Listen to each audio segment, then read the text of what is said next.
بسم اللہ الرحمن الرحیم۔ کفار مکہ بگڑ کر چلے گئے تھے۔ انہوں نے جاتے ہی تمام لوگوں کو جو ان کے انتظار میں بیٹھے ہوئے تھے کہہ دیا کہ محمد صلی اللہ علیہ وسلم صلح پر تیار نہیں ہیں۔ ہم نے ابو طالب کے سامنے حجت پوری کر لی ہے۔ ابو طالب سے کہہ آئے ہیں کہ محمد صلی اللہ علیہ وسلم کا ساتھ چھوڑ دیں ورنہ ان کے خلاف بھی کارروائی کی جائے گی۔ ہم انہیں غور کرنے کے لیے کل کی مہلت دے آئے ہیں۔ اگر انہوں نے اپنے بھتیجے کو سمجھا دیا اور وہ ہمارے معبودوں کی مخالفت سے باز آ گیا تو ٹھیک ہے، ورنہ پھر محمد پر، مسلمانوں پر، دوسرے ساتھ دینے والوں پر اتنی سختیاں کرو کہ ان کے لیے جینا دوبھر ہو جائے۔ اعلان کر دو کہ محمد خانہ کعبہ میں نہ گھسنے پائے۔ اپنے جوانوں سے کہہ دو کہ جس جگہ محمد جائیں، بازار ہو، سڑک یا گلی کوچہ، ہر جگہ ان کے پیچھے جائیں۔ انہیں کسی سے بات نہ کرنے دیں، شور مچائیں، مسلمان اور اسلام کو برا کہیں، مسلمانوں کے خدا کو برا کہیں، محمد کو برا کہیں۔ لڑکوں کو اس پر ابھارو کہ وہ ہر مسلمان پر، محمد پر، مسلمانوں کی حمایت کرنے والوں پر دھول پھینکیں، اینٹیں پھینکیں، پتھر برسائیں اور انہیں اتنا تنگ کریں کہ وہ نئے مذہب کو چھوڑ دیں اور ہمارے معبودوں کو پوجنے لگیں۔ تمام لوگوں نے اس بات کو پسند کیا اور اقرار کیا کہ وہ ایسا ہی کریں گے۔ کچھ دیر بعد یہ مجلس برخاست ہو گئی۔ لوگ اٹھ اٹھ کر اپنے گھروں کی اور چلے گئے۔ دوسرا دن آیا لیکن ابو طالب کا کوئی جواب نہ آیا۔ یہ بات سمجھ لی گئی کہ نہ محمد تبلیغ سے باز آئیں گے نہ ابو طالب ان کا ساتھ چھوڑیں گے۔ پھر کیا تھا، گنڈوں، بدماشوں اور آوارہ جوانوں کی کئی ٹولیاں بن گئیں کہ وہ شہر کے ایک ایک حصے میں مسلمان پر ظلم ڈھانے کا کام شروع کر دیں۔ حضرت زبیر بازار گئے، گنڈے طاق میں تھے ہی ان کے پیچھے لگ گئے۔ لڑکے بھی ساتھ ہو گئے، تالیاں بجانے، خاک اڑانے اور پتھر مارنے لگے۔ حضرت زبیر جوان تھے، آپ کو غصہ آ گیا۔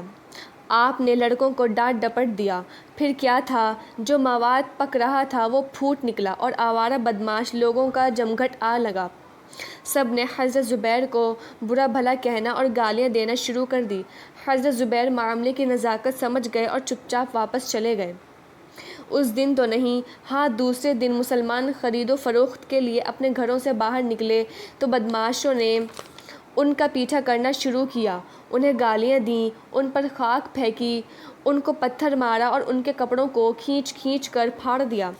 مسلمانوں کو برا بھی محسوس ہوا، لیکن وہ کمزور تھے، جانتے تھے کہ اگر ذرا بھی بولے تو مار کھائیں گے، قتل کر ڈالے جائیں گے۔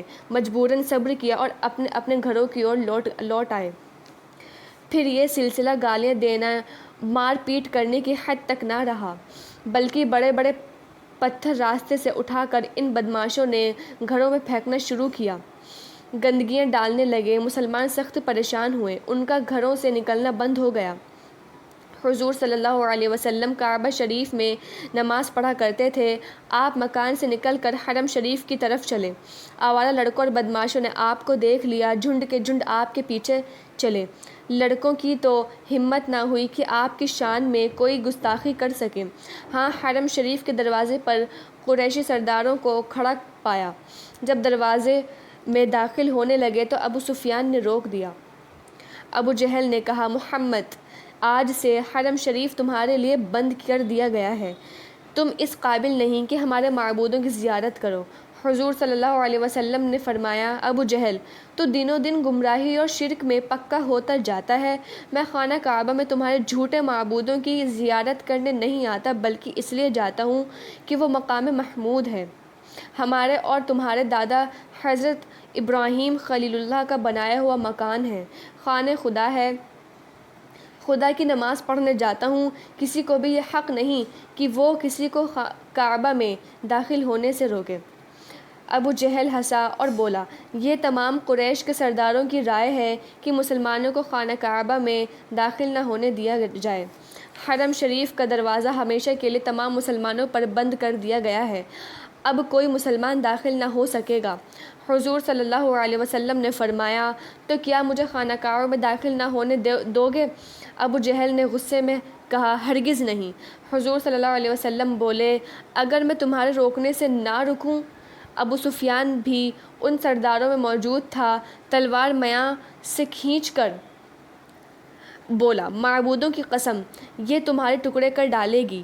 حضور صلی اللہ علیہ وسلم نے دروازے کی طرف بڑھتے ہوئے کہا اچھا تو تم تلوار چلاؤ، خدا میری مدد کرے گا۔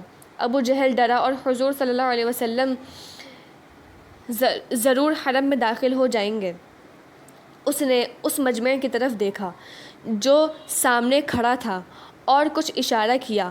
فوراً بدمعاش بڑھ کر آئے، انہوں نے حضور صلی اللہ علیہ وسلم کو برا بھلا کہنا اور پیچھے دھکیلنا شروع کیا۔